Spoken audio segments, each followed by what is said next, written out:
Hi everyone, I'm really sorry हमारा जो দর্শক হঠাৎ এক দারুণ সুখবর দিলেন চেন্নাই সুপার কিংসের অধিনায়ক মহেন্দ্র সিং ধোনি। কোটি টাকা দিয়ে বাংলাদেশের আইকন কাটার মাস্টারকে দলে ফেরালেন তিনি। আর ইতিমধ্যে আইপিএল খেলতে ভারতের উদ্দেশ্যে উড়াল দিয়েছেন কাটার মাস্টার মুস্তাফিজুর রহমান। আর এবার তাকে সরাসরি চুক্তিতে দলে ফিরিয়েছেন চেন্নাই সুপার কিংস।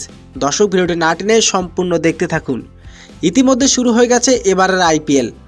প্রথম ম্যাচে দিন মুম্বাই ইন্ডিয়ান্সের বিপক্ষে খেলতে নেমেছে চেন্নাই সুপার কিংস, আর দিন সহজে জয়ের দেখা পায় ধোনির দল। তবে এদিন চেন্নাই সুপার কিংসের ঘাটতি ছিল পেস বোলারদের।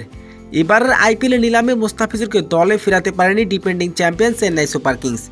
মুস্তাফিজুর রহমানের ভিত্তিমূলক 2 কোটি রুপি হলেও তাকে নিতে আগ্রহ দেখায়নি এই ফ্র্যাঞ্চাইজিটি।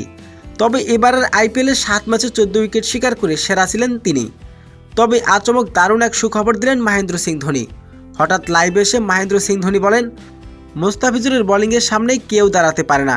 কাটার ভেলকি এবং স্লোয়ার কাটারে সেরা বোলিং মুস্তাফিজুর রহমান। মুস্তাফিজুর থাকলে আমাদের মুম্বাই ইন্ডিয়ান্সের এত রান দিত না। তবে শীঘ্রই মুস্তাফিজুর রহমান আমাদের দলে যোগ দিতে যাচ্ছে। তো দর্শক, মহেন্দ্র সিং ধোনির এমন মন্তব্য আপনার কেমন লেগেছে জানিয়ে দিন আপনার মূল্যবান মতামতটি কমেন্ট বক্সে।